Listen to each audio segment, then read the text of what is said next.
Yo, yo, yo, what up with it, y'all? What's going on? I know I can't go nowhere without talking about my products. You got a nappy beard, you need to soften down a little bit, man. I need to hit up no sponsor JE, man, at JE Line on Instagram, or just go straight to the website. Check it out for yourself. That's www.je-line.co. Get your beard right, get some other products. I know I like to smell good using the Totex Products cologne, and I like using a lot of other stuff. So, look, check them out, man. Tell them Truck and Chubby sent you. Y'all go ahead and hit that like button for me one time. If you're new here to the channel, go ahead and subscribe, man. Go ahead.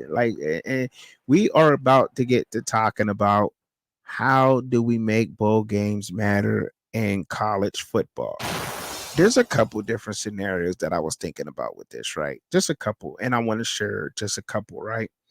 Because eh, these games late in the year in January, they really don't, a lot of people miss out on them. They check the scores, you look at the highlights of them, but you really don't watch the games.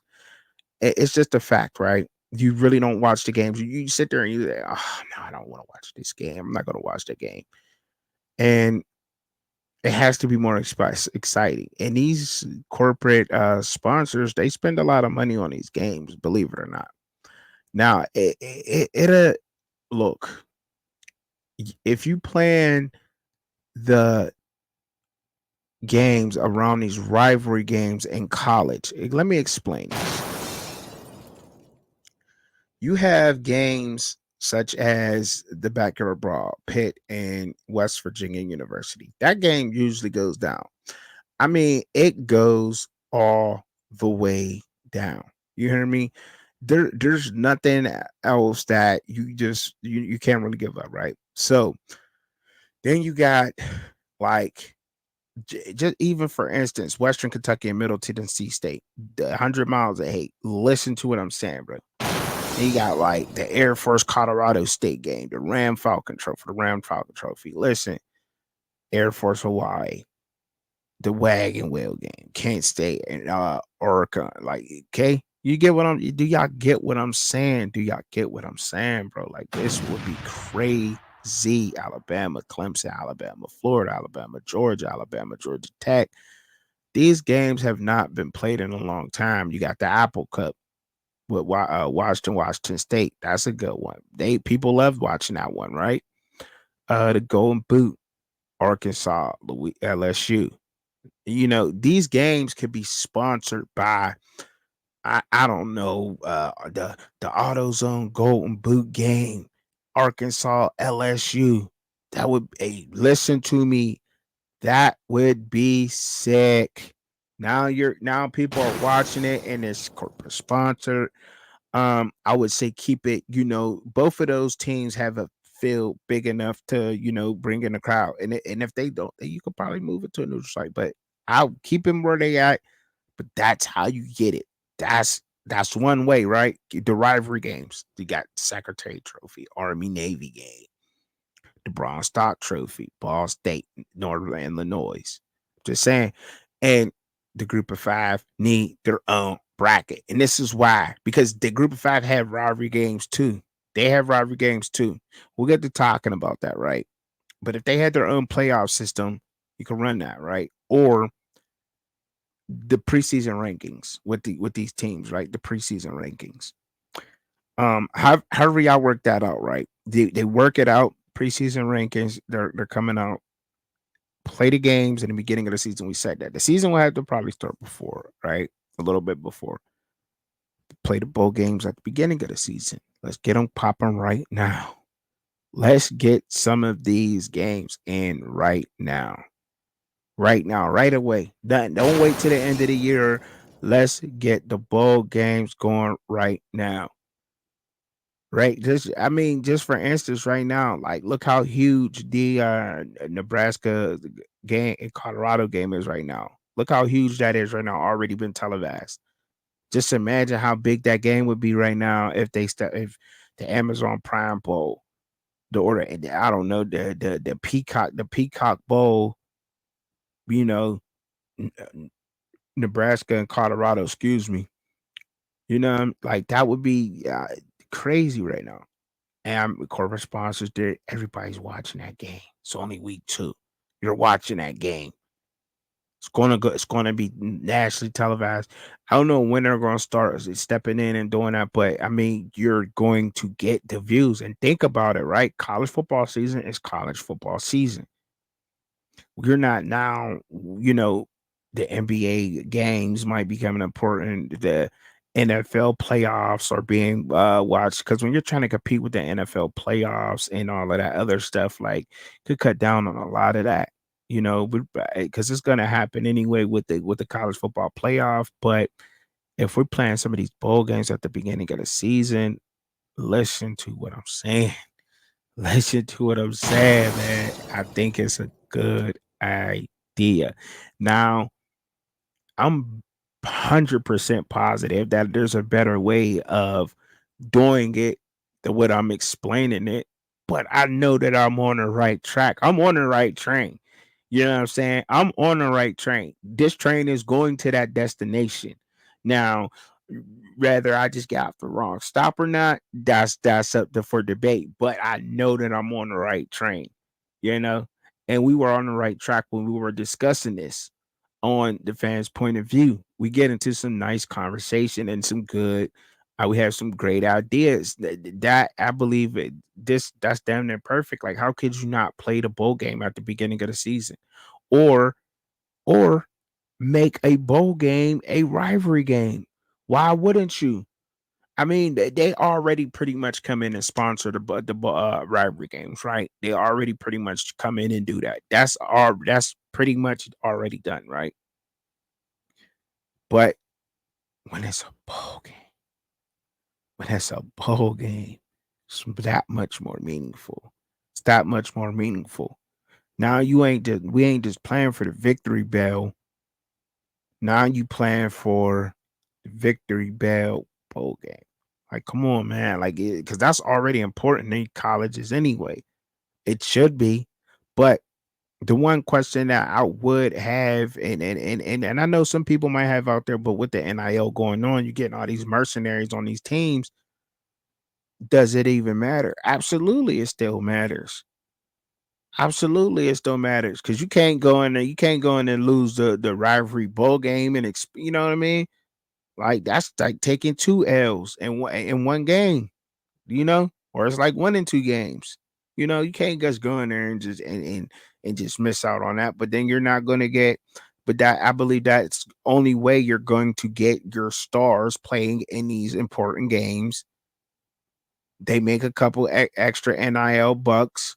The corporate sponsors get to evaluate the talent at its best, see who they want to sponsor, and see who they want in their next commercial or whoever else. You know what I'm saying? So it works out for everybody.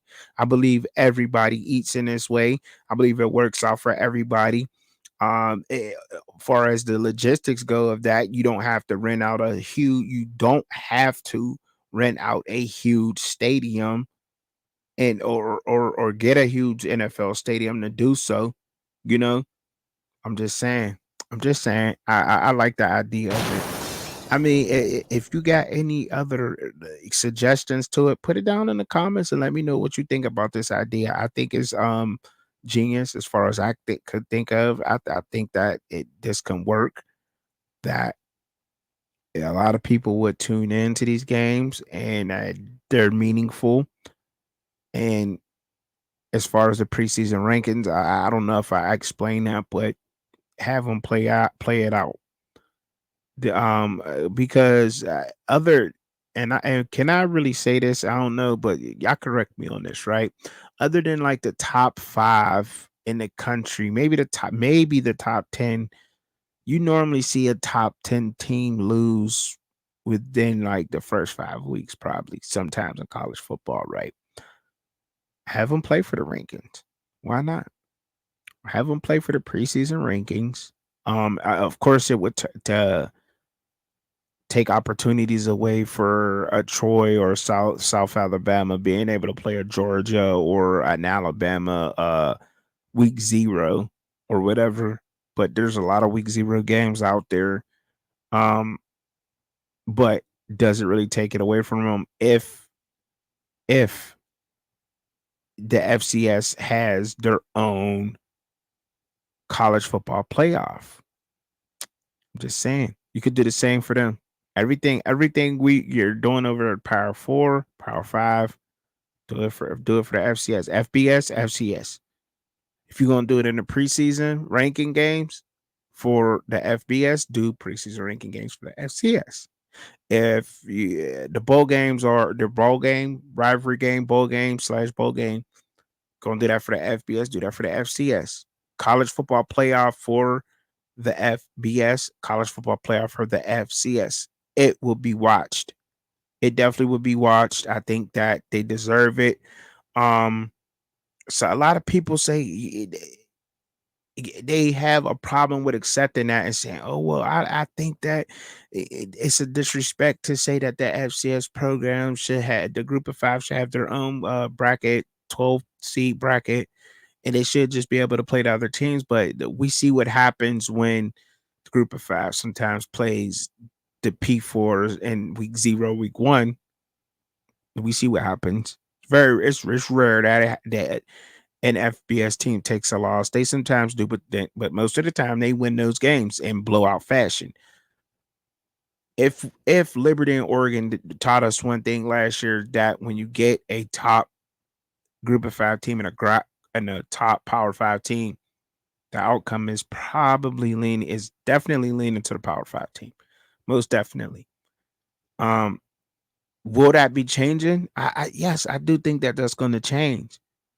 But if we can't merge, if you can't merge it together, I believe some of it's going to change. It's going to change. It's going to take time for it to change. The way that the NIL is right now, um, I think that the trajectory is definitely changing of that. But as of right now, it's just not. And a Power Five team is most likely always going to beat the Group of Five team, unless we're talking Group of Five power 3 loss team playing and we seen that last year too. Correct me if I'm wrong. Like, wasn't it like Tulane and West Virginia and Virginia Tech played in a bowl game, and Tulane had the number one defense, and everybody thought that Tulane was going to stop them. And Virginia Tech in the rain, Tulane number one West defense in their respected division conference, and Virginia Tech just ran all over them. This is what happens. I mean, like, and this is just a fact. No matter how you feel about the situation or whatever, it's a fact. It happened, and they got busy on them. And Virginia Tech was what, a 6-win team last year. 6-win. And winning the bowl game versus Tulane, it was 7. So 6-win team, struggling team versus a Tulane that was only took what, 2 losses last year. That's what I'm saying. So if it was balanced out perfectly, you would know. And they had the number one rushing defense, and their top weakness in that game was the run. Virginia Tech's offensive line overpowered their defensive line, which was one of the best, if not, it was the best run stopping defensive line in Group of Five, period. And just didn't hone up to the task of a mediocre ACC team. So that's just what I'm saying there. It's just a fact, y'all. And it's no disrespect to them, but I think that that's a way for to get the 24 teams, because y'all going to be wanting more. 12 and 12 is enough. 12 is enough in FBS, and 12 would be enough for the FCS. If you think otherwise and you have a better plan than what I'm saying, I am always open to suggestions in the comments. Get down there. Let me know what you thinking. Type it in. I'm all for suggestions. If you agree, cool. If you disagree, that's also fine. It's only hating when you can't tell me why you're disagreeing. That's the only thing. So other than that, man, look, man, y'all have a fantastic day, man. Look, I had fun putting this idea out there in y'all ears. in your face. However you're watching me right now, I appreciate it. Hit that subscribe button if you're new here to the channel, or if you haven't already. Give me a like, give me a dislike, give me something up out there. All right, y'all. Until next time, peace. Wanna see Truck and Chubby live and co-host Shad? Tune in at Fans Point of View, Saturday, 6:30 p.m. Eastern Standard Time, 3:30 p.m. Pacific Time. But in the meantime, in between time, enjoy the content. Don't forget to hit your notification bell for all updates. Thank you for watching.